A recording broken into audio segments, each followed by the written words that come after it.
In a small village nestled between the sprawling plains and the thick, verdant forest of West Africa, there lived a woman named Amina. She was known throughout the village for her strength, kindness, and a voice that could calm even the most restless child. Amina's life, however, was woven with threads of joy and sorrow, light and shadow, just as the vast landscape around her. Amina had married her childhood sweetheart, Idris, a man with a heart as vast as the sky and hands that could craft anything from the earth. Together, they built a humble life, filled with love, laughter, and the rhythm of the land. Idris was a farmer, tending to their small plot of land with care, while Amina sold the produce in the village market. Their days were simple, marked by the rising and setting of the sun, the seasons of planting and harvest, and the joyful cries of their two young sons, Musa and Kofi. But life, like the winds that sweep across the plains, can change direction in an instant. One year, the rains did not come as they should. The crops withered, and the land, usually so generous, became parched and unyielding. Idris worked harder than ever, hoping to coax life from the barren soil, but the earth had other plans. One fateful evening, as the sun dipped low in the sky, casting long shadows over the village, Idris fell ill. At first, Amina thought it was just exhaustion, but his condition worsened rapidly. The village healer tried everything she could, but the illness was swift and merciless. Within days, Idris was gone, leaving Amina a widow and their children fatherless.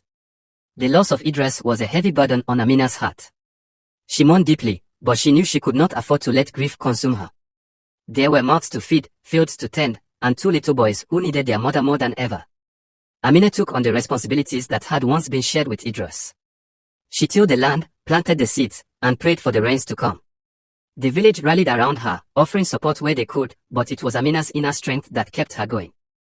She sang as she walked, her voice carrying across the fields, a melody of hope and resilience. Her songs became a source of comfort not only for herself but for the entire village. People would pause in their work to listen, finding solace in the sound of Amina's voice, which seemed to weave together the threads of life, love, loss, and hope. Seasons passed, and though the land remained stubborn, Amina's determination never wavered. She found new ways to sustain her family, learning to weave baskets from the reeds by the river and selling them in the market. Her sons, inspired by their mother's unwavering spirit, grew into strong and compassionate young men. They helped with the farm and supported their mother in every way they could. One year, the rains returned, not in a torrential downpour, but in a gentle, steady rhythm that brought the earth back to life. The crops began to flourish once more, and with them, the spirits of the villagers. Amina's fields, once barren, were now lush and green, a testament to her perseverance.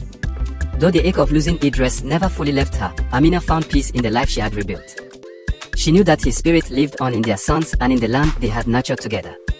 And so, each evening, as the sun set over the plains, Amina would sing, her voice rising like a prayer to the heavens, a song of love, loss, and the enduring strength of the human spirit. Her story became a legend in the village, a tale passed down through generations, a reminder of the power of resilience and the healing power of song.